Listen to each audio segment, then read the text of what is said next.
It's alive! Oh, it's alive! It's alive! It's alive! Hello, I'm Jankenstein and I like making janky decks. I'd like to say before we start, if you would like to subscribe, please do. If you'd like to leave a comment, please do. I'd just like to show you today my budget life gain deck. This is based around the Heliod the Sun-crowned sort of versions of this deck, but I only have one, so there's only one in here. So therefore I tried to make something that will stand up against some of the lower tier decks, which it does to a point. I'll just take you through some of the other cards. So fair enough, firstly I will say about Heliod. So you can give other creatures lifelink, so that helps with the lifelink deck with your Ajani's Pride mates. It's indestructible, it can still get taken off the board by things like Banishing Light, that sort of thing. It can be a creature if your devotion is 5 or more, and whenever a creature gains life you put a 1/1 counter on any target creature or enchantment, including itself. To help with the life gain for the Ajani's Pride mate, I have Charmed Strays, Healer's Orcs, Haunted Witness. When it dies you get a 1/1 soldier with lifelink. I put one Dawn of Hope in here. This allows me to, whenever I gain life I can draw a card and I can get a soldier with lifelink as well. Daxos again works the same as I don't have any in. Daxos gives me life gain when creatures enter or die, enter the battlefield or die. Moment of Heroism is to just boost my creatures and again gives a lifelink.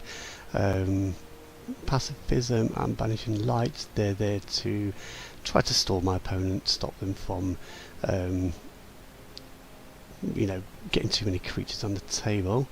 Linden again gives me lifelink, so whatever creature attacks you get 1 life for each attacking creature. Quite like this Daybreak Chimera as well. It's got devotion to white, so it costs X less to cast where X is your devotion to white. You just need Daxos on the table and it costs 3 to cast, or like a Linden costs 2 to cast. So without further ado I will jump into a game.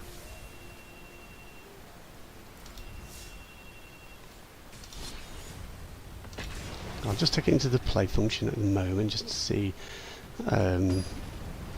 because I don't think it's powerful enough to take into any of the ranked at the moment. It might get you 3 bronze, it may be a little bit silver, but any further than that I don't think it will get. I'll keep hold of this. I've got plenty of 1-drops with just 2 planes. I've kept Idyllic Grange in because you can get counters on your creatures. I might take it out and just swap it for planes. That might be a better idea. So my opponent is playing green with Leyline of Abundance. Okay, I'll start with my Pride mate now because I can start putting counters on it. Depending on what they play. I'll get my Passion Derator out just in case they have anything that can fight a target creature. Might as well hold that back, hold my Hunted Witness back.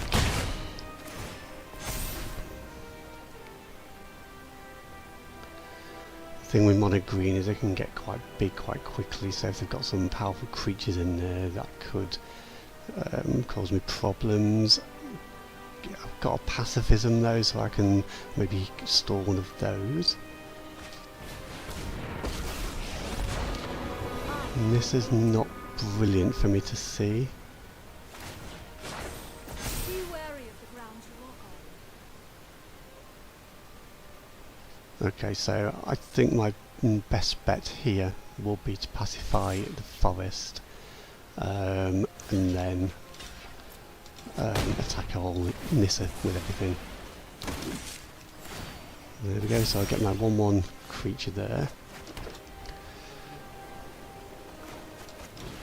Okay, this will take care of Nissa. Yeah, take care of Nissa.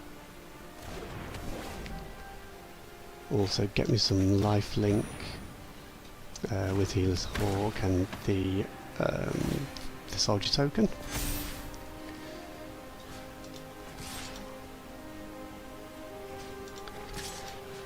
So if I attack everything else to face. Don't think they'll have a flash because they can't bring anything in. Gives me a little bit more life on, sorry, a few more counters on my Pride Mate.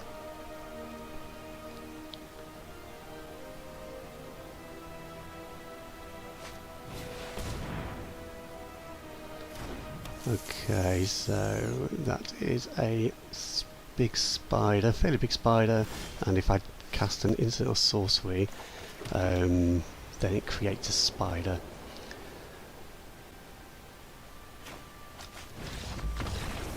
Okay, yeah. I don't think they could have stopped my journey at that point, and I didn't have that many instant or sorceries, so that's not a bad start. Let's take it into another game. It can be quite slow, this particular deck that I'm playing.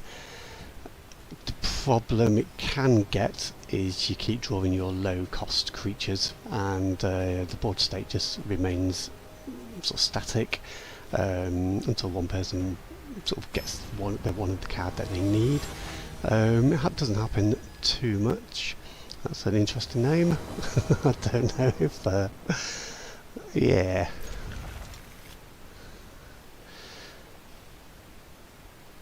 So Swiss Piss. Interesting.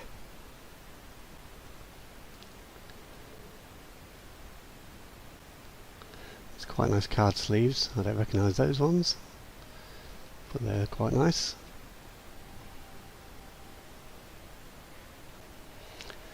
Yeah, I've kept this hand because I have two ways of starting. I've got the Impassioned Orator and Daxos.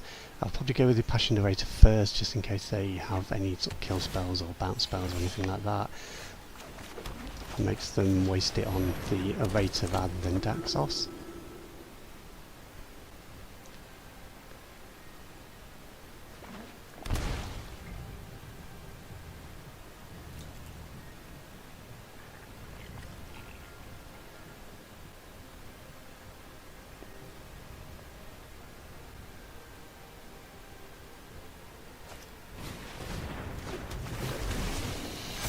Okay, looks like it could be Proliferate deck.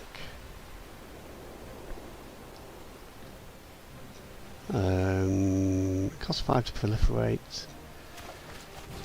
I will pop Daxos on and not attack. I am now hoping that my enchantments come out so I can stop my opponent from being able to attack or defend.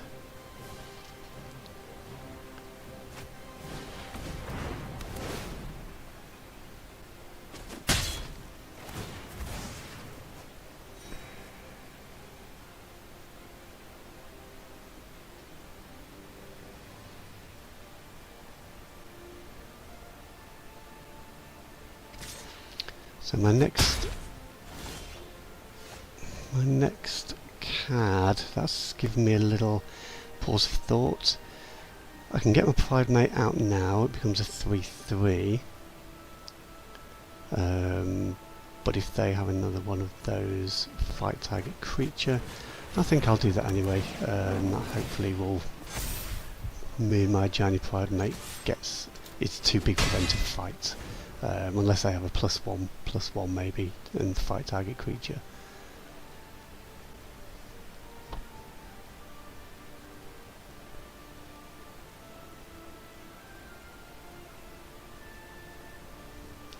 Again, my next play could either be Daybreak Chimera or Linden, or depending on what they play, I could save mana for my moment of heroism. If I do get another land, then Daybreak, Chimera and moment of heroism are possibilities.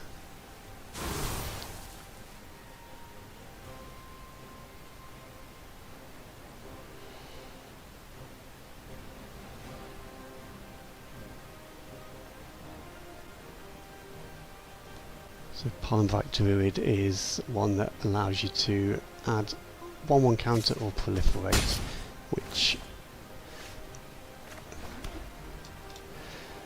Okay, so now I can put my Chimera on the table as well as Moment of Heroism, but I think I'm possibly going to go with Linden.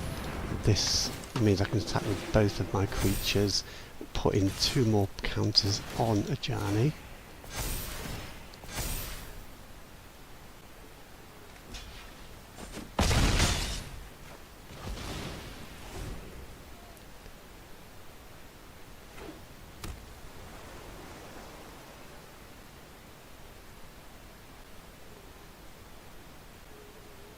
I said Ajani, it should have been Ajani's Pride Mate. Ajani is usually the Planeswalker.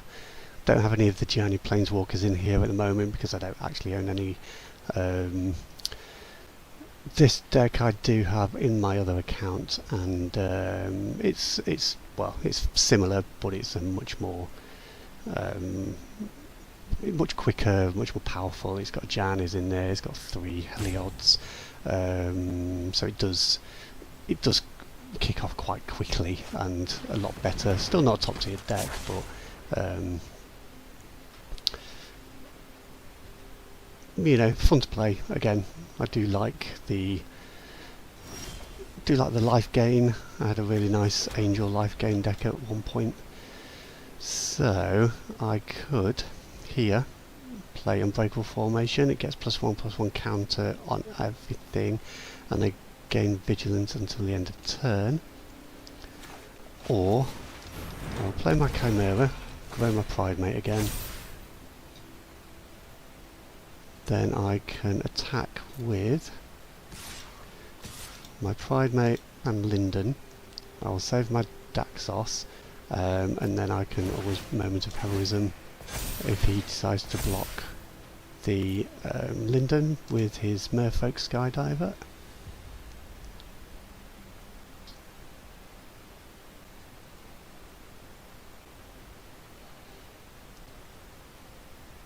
So he's probably trying to decide if I'm bluffing or not.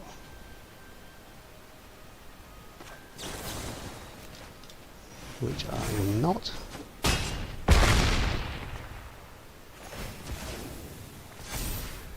So hopefully, barring a miracle I think on his part, I think I'll probably won this. Yeah, I'll give that a good game. So you can see this. If I get out quickly with this mono white deck, it can become quite effective. It does hinge a little around having a Ajani on the table. It's not. Yeah, it does hinge a little around having, but you know, it's not necessary, I suppose. It still works as a deck. Without it, because it's a budgety sort of deck, I think there is a lot of bluff in it.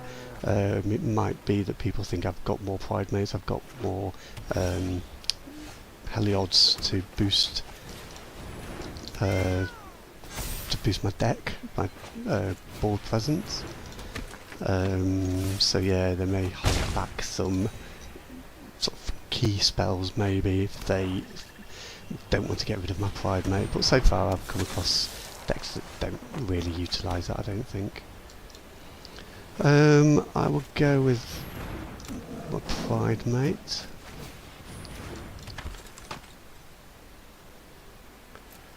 I will not attack at this moment in time. I will save that for next turn. I will pacify his Bloodthirsty Aerialist. Okay. possibly should have seen that coming.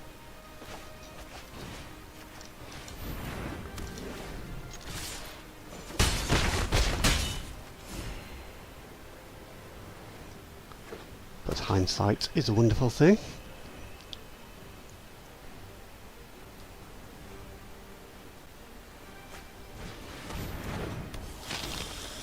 Another area list. Again, I'll swing with everything because I have my moments of heroism.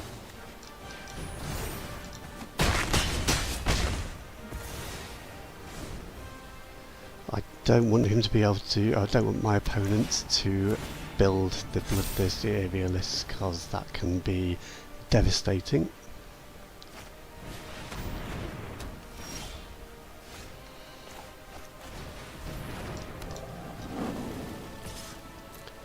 So I've just attacked with one now because the Revenge of Ravens is going to keep giving life. I can attack with two creatures now, the Pride Mate and one of my cats.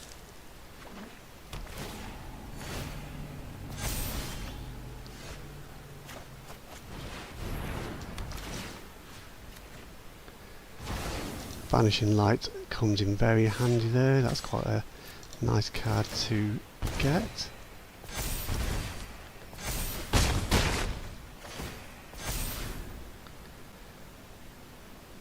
So now my Giant's Pride Mate is getting bigger. I think I may attack with both Charm Strays next time.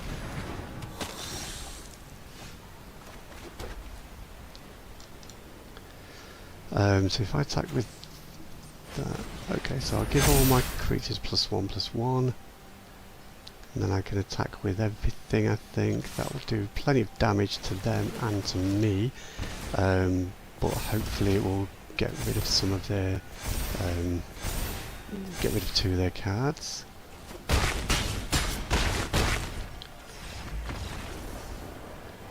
There we go.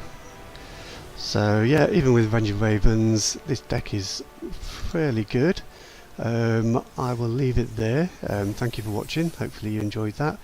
Like I said before we started, if you would like to subscribe, please do, and hopefully I will have more content for you very soon. Thank you for listening. Goodbye.